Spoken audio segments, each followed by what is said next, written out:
Chicken Hawk, Flying Cross, Big Blue Darter. By whatever name you know them, the Cooper's hawk is best known as a blur, terrorizing backyard bird feeders. But how have these swift-wing hunters come to survive in New York City? Are they dangerous? And how can we more successfully live alongside them? We've made it our mission to find out.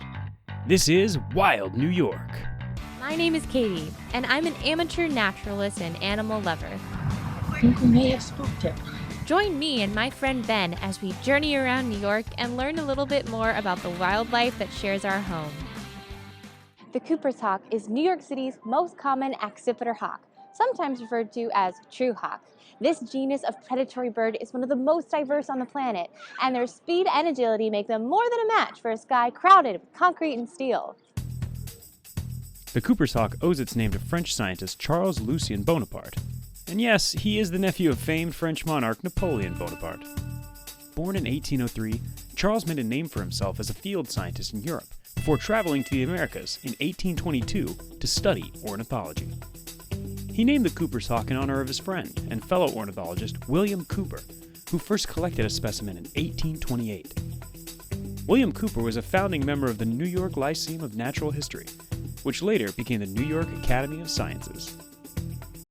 The Cooper's hawk can be hard to distinguish from other raptors when it's young. In its early stages of life, they have a white chest with brown speckles, as well as splotchy brown plumage on their back, wings, and head. Combine that with their yellow legs and yellow eyes. To the untrained eye, the Cooper's hawk can be easily mistaken for a young red-tailed hawk or sharp-shinned hawk. Adult Cooper's hawks, thankfully, are a bit easier to identify. As they mature, Cooper's hawks' eyes turn from yellow to dark orange, and their chest markings change to a rufous or cinnamon color, and the plumage of the head and back become a bluish gray. Mature Cooper's hawks sport a wingspan between 24 and 39 inches, with a body between 14 and 20 inches. Like most raptors, females are between 20 and 30% larger than males.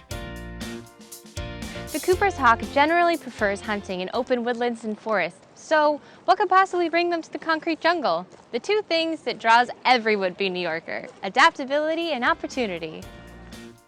New York City is home to more than 1,500 green spaces and 28,000 acres of municipal parkland. That's nearly 14% of the 5 boroughs. Places like Inwood Hill, Van Cortlandt Park, Pelham Bay, Prospect, and Central Park provide New York with stunning pockets of biodiversity. Between passing migratory birds, our famous rodents, and the ever-present rock dove, the Big Apple has plenty to offer these masterful birds of prey. While they prefer hunting near the wood's edge, Cooper's hawks boast among the greatest maneuverability of all accipiter hawks. They utilize their powerful wing muscles to pursue birds of all shapes and sizes, from adult pigeons to common sparrows. Opportunistic predators, they've been known to prey upon lizards, frogs, insects, and fish, but far and away, birds make up the bulk of their diet. Studies have shown that an adult Cooper's hawk averages 2 birds a day, or nearly 700 a year. One of their most common victims is the invasive European starling. I'm back in my neighborhood park, J. Hood Wright, one of the smallest parks in all of Manhattan. And just behind me in this tree is a Cooper's hawk feasting on a pigeon. Let's take a closer look.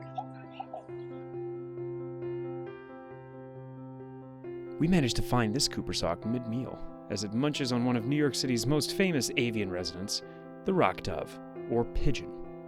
Scenes like this, although gruesome, are an important indicator of the health of our overall ecosystem.